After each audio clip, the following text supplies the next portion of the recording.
Hey, everybody, and welcome to the Pleasure Priority Podcast with me, Amber Taylor.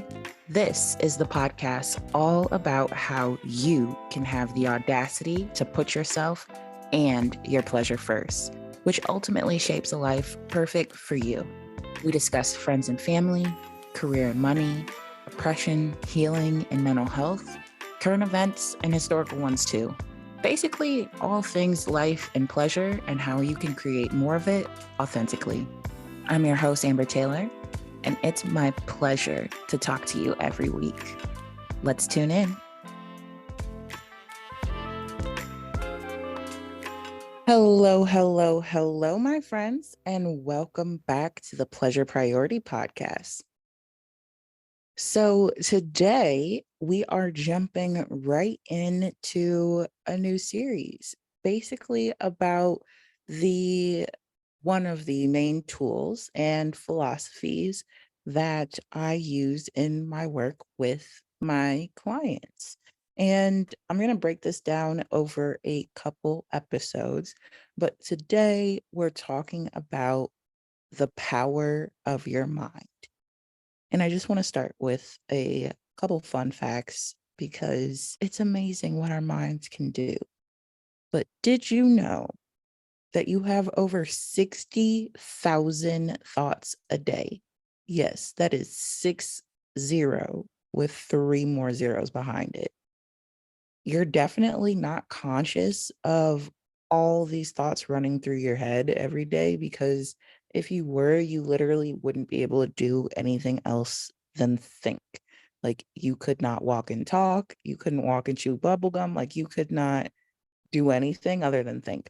So, of course, a lot of these thoughts are subconscious. And this pattern of so much of our thinking being something that we're not actively thinking about is how we just accept beliefs instead of really deciding what we want to believe on purpose. It's so easy not to question the beliefs that we have because we accept them as truth and use them as foundation for all of our other thoughts and beliefs. So going back and looking at that source truth and being like, is this actually truthful? Isn't something that we do a lot, isn't something that we ever do unconsciously. And even when we do it, it can be very disruptive to our lives, our way of being, our way of thinking, our way of everything. So we kind of just avoid that process. But it's a mind fuck, I know. But what we believe, the truth in our heads, may not and is not always fact. So something to remember. Your brain is a liar. And then another fun fact is how the brain stores and reuses information more quickly is through neural pathways. And these neural pathways are created from repeated thoughts and actions. That's why you get better at things over time and then can do them without thinking about them. There's this video that's gone viral pretty recently about this little kid who just did something awesome and is trying to figure out how to put his thumbs up. And like the whole video is about him like looking with so much concentration at his hands, trying to fix his fingers to put all the other ones down to accept his thumbs. And then once he finally figures it out, he has this big smile, he's jumping up and down, everybody's cheering for him. And it's just like this reminder that we just don't come out the womb knowing all this stuff, even having motor skills, something as simple as putting your thumb up, like, yeah, thumbs up, good job, everything's great. Taking that action takes so much work and understanding and motor skills and things that we often take for granted. So those neural pathways that we create, the longer we do something, the longer we believe something, the more they're ingrained and the less we have to think about them. But our brain is pliable. We can change damn near anything about it. So even those super deep, super ingrained beliefs or thought patterns, if we truly want to, we can change them. We can create new thought patterns. We do create new neural pathways all the time. And it's really just deciding which ones we want to which ones we want to invest in and keep believing and keep acting on so they become more ingrained and more second nature to us. And yeah, this is why it's also so hard to change old habits because when you create a new neural pathway for something that you've already been doing in a different way, you literally have to starve out that initial pathway. And since every part of your brain and your body is wired for survival, these neural pathways like try to save them. Like, you can imagine, like, little neurons and synapses and stuff, like, firing in your brain on these neural pathways, and as they get starved out because you're no longer taking that path anymore, they're, like, screaming at you. They are so upset. They are calling for attention so you can come down that neural pathway again. Like, if you are working on how you talk to yourself and you're like, "I'm not gonna talk shit to myself, like, I'm not gonna tell myself I'm bad or dumb or, whatever, all the mean things that we say to ourselves."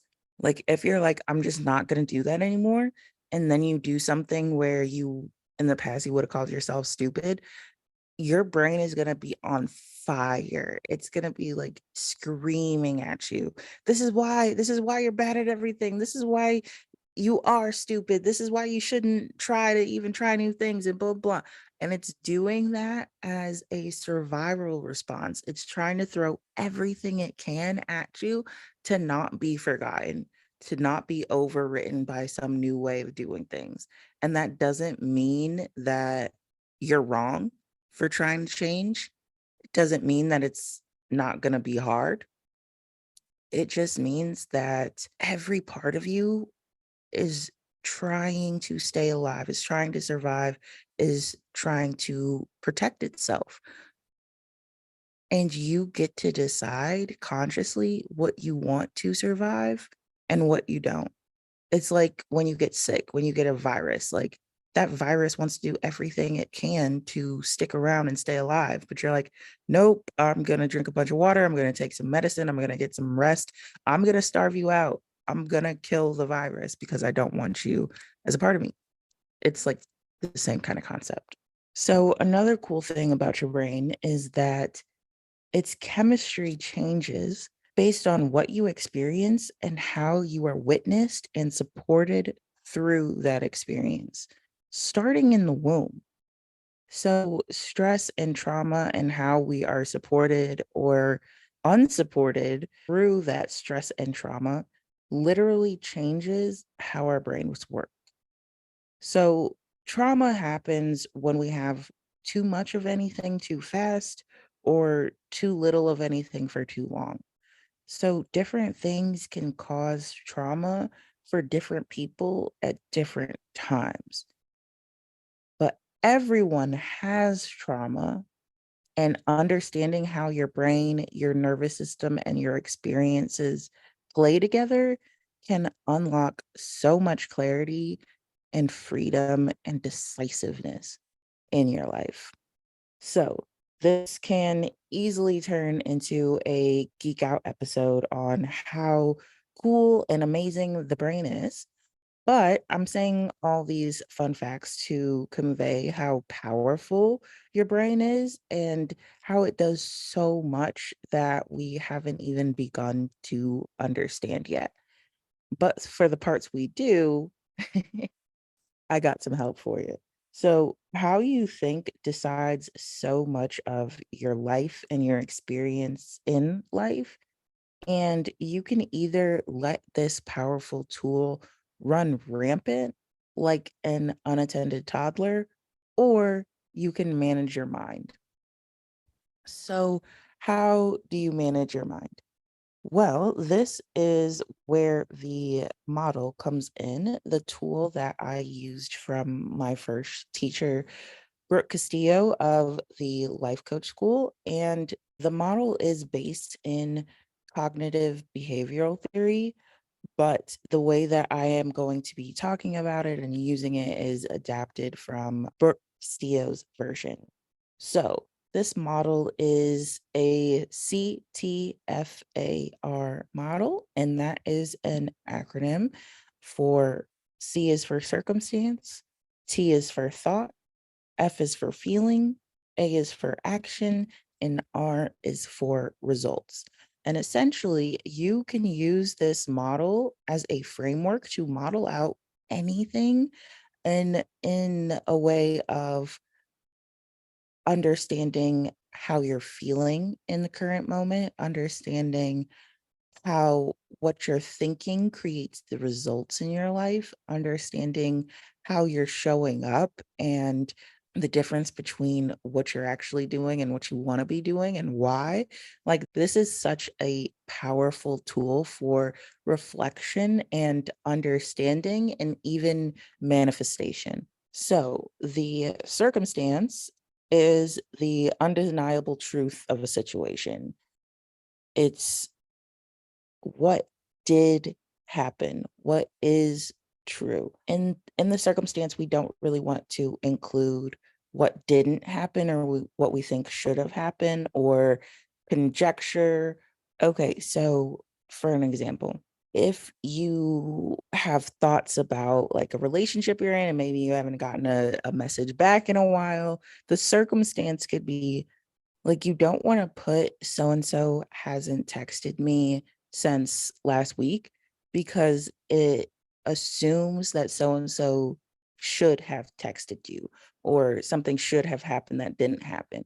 In the circumstance, we only wanna put what did happen. Like, think about it, like, what could you prove in a court of law? So, for that situation, it'd be like, today is Monday. Last message received from so and so was 6 p.m. on Wednesday. Do you see how much clearer it is? And there's no blame, there's no shoulds, there's no expectation of something that should have happened that didn't. It's just, this is the truth about the situation. Today is today, and the last time I received a message from this person was on this day. So once you have a clear circumstance, we move on to the thought line. And the thought line is literally just what you make this circumstance mean. What do you think about this situation? So, continuing with this model, this example model, a thought about this circumstance could be, so and so doesn't like me as much as I like them. It's a common thought that people have. And when we have this thought, and then we want to look at our next line, the feelings line, how we feel when we think the thought. So when we think so and so doesn't like me as much as I like them, you could feel sad, hopeless, frustrated, angry. You have to check in with yourself to see what you feel, but you want to give yourself some time to check in and see what that is. And when we're going through our model, it's not a time for judgment. It's not a time for shame and blame or anything like that. It's literally just to see what's going on. Like, when you do a model, I want you to think of yourself as a scientist and you're just conducting an experiment and seeing what comes of it. It is not a tool for judgment. But anywho, once you have that feeling, then you can go to your A line, your action line. And this is the line where you come up with what you do or what you don't do, what you believe or what you don't believe when you feel this way from thinking this thought. So let's say you were feeling hopeless when you think so and so doesn't like me as much as I like them. So when you feel hopeless, you're not going to reach out to so and so. You're going to be checking your phone just to see if they reach out, but you're not messaging them. You're not thinking about all the ways that you're awesome. You're not thinking about the ways in which you are or aren't compatible with this person. You're really just focused on how no one likes you. You ruminate over how this has happened before or how this is the pattern that just plays out. You don't put yourself out there. You don't talk to more people. you're centering yourself and not even considering any other possibilities or options of why you haven't heard from this person for since the time that you did. Basically, you're showing up in a lot of ways that you don't like and you don't really want to. And what you create is reinforcement in the belief that this person doesn't like you as much as you like them. You also create a situation where you don't even really like yourself and can't even see how awesome you are. So, again, the model is for reflection and understanding. So, when we see this model, we can see how what we're thinking actually affects us. And then we can decide if we want to continue to invest stock in that belief or not. And if we don't want to, we can choose to stop believing in it. We can choose that that's just not our truth anymore. And then we can decide to believe something else on purpose. So I am going to break down the model further in the next few episodes. But for now, I really just want to focus on the fact that your mind is so freaking powerful. The thoughts that you think are what creates your feelings, and your feelings decide how you show up in the world, and how you show up in the world decides what results that you create. It all links back to what you think and believe. And unless you're familiar with this work and have a regular practice of self reflection and emotional processing, all of this stuff is going on behind the scenes. So you won't always be conscious of the model you're currently in, like we talked about before, 60,000 thoughts a day. But best believe you are always in one. And a mistake, or honestly, a misconception that I see often when people first start this work is them just thinking that they can change their thoughts without doing the work to truly believe them. Like, you can't just go from everyone sucks, nobody likes me, the world is on fire to everything's wonderful and I'm so enamored with my life. Like, no, it just doesn't work like that. And going from one end of the spectrum like that isn't realistic and definitely not sustainable. So, for your intentional thoughts, the thoughts that you decide to believe on purpose, for those to actually take effect, you need to believe in their validity and resonate with them. And part of that is not believing in that initial thought, that unintentional thought. But another part, another reason why the resonating with the thought is so important is because it's a sign that that belief elicits a feeling that will naturally inspire your desired actions and results. For example, like self care. I think most people believe that a self care practice is good for them, but that knowledge and belief alone doesn't get them to actually put themselves first or actually carve out time to play with their passions or even allow themselves to take a break. Only a belief pattern that resonates can do that. And I say belief pattern instead of a single thought because likely you're going to have to deconstruct and reconstruct a few different beliefs before you see some measurable differences. But playing off the previous example, if you're someone that regularly puts other people and other things ahead of yourself and your needs, it could be useful to uncover your beliefs around what do you value about yourself? What do you think would change if you said no? What do you make it mean about you if you don't put other people's needs first? How would your life change if you started treating yourself as the number one priority? Et cetera, et cetera. And like answering these questions will elicit what we call a thought download or a thought burst, or basically just a bunch of thoughts that you have about these questions. And you want to write them down and explore them. So, this thought burst is going to show you a lot of your thought patterns and belief patterns around this subject. And you're going to pull from that to work on it, do the models, and learn from it so you can choose a conscious, intentional belief that's going to help you get to the results that you actually want and the beliefs that you can resonate with, because it's that resonance that actually creates change. And it stems from the fact that your thoughts create your feelings.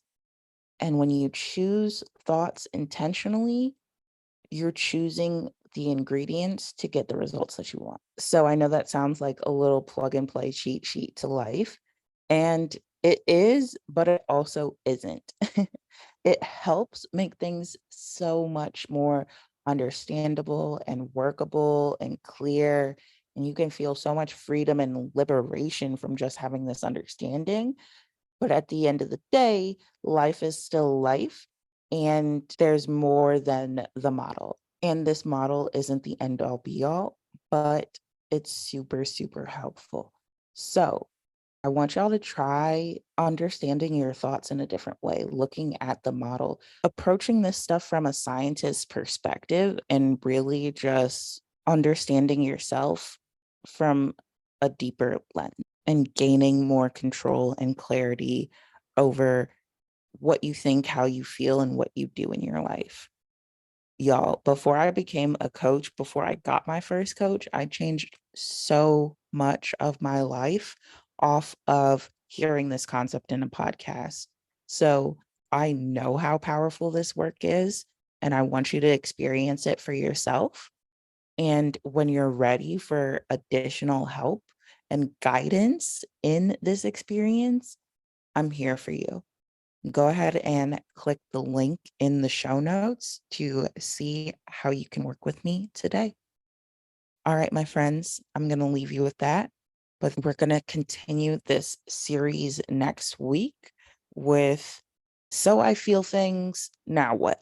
I will see you then. I'd appreciate if you share this episode with your friends, leave a review, and I'll see you next week. Stay pleased, y'all. Hey, friends. Thanks so much for listening to this episode of the Pleasure Priority Podcast. I hope you enjoyed it. If it's your pleasure, check me out on Instagram at Amber Taylor Coaching and my website, www.ambertaylorcoaching.com, for more on increasing your pleasure across all aspects of life. As always, make sure to follow the show and check back each week for a new episode. I'd also love it if you'd leave an honest rating and review, and if you'd share the show with anyone else you think would benefit. Much love. Talk soon, friends.